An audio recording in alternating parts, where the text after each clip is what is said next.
racing. As they settle, we have Yanong Rikit. Break quickly to start, moving upon the outside Gibbon. Running by the Real Gold Ruler. In the middle portion comes Kate Alessandra. Down on the inside is La Clipper. King Aljun, Interceptor, Bearcat, while Barako is the early trailer. And going along for the first turn, Yanong Rikit. Moving upon the outside Gibbon. Gold Ruler is down in third, moving upon the outside. Now is Kate Alessandra. Isla Clipper comes next, then followed over by entry number 9, and this one is Interceptor, King Aljun, Barako, while Bearcat now in behind them. Half mile distance they traveled. We have Gibbon moves up by about 2. Yanong Rikit drops back in second, running alongside Kate Alessandra. Then here comes Interceptor, moving upon the outside. Down on the inside comes King Aljun. In between horses is La Clipper, then followed over by Gold Ruler,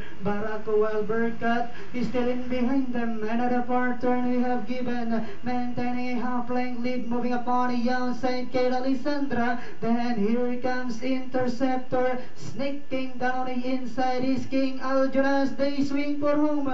We have Kate Alessandra, King Aljun, Interceptor is on the outside with about 150 meters more to run. We have Kate Alessandra moving upon the outside, Interceptor, Kate Alessandra, Interceptor is on the outside, but it's still Kate Alessandra, Interceptor. Then comes entry number 6, and this one is King Aljun, Gold Ruler.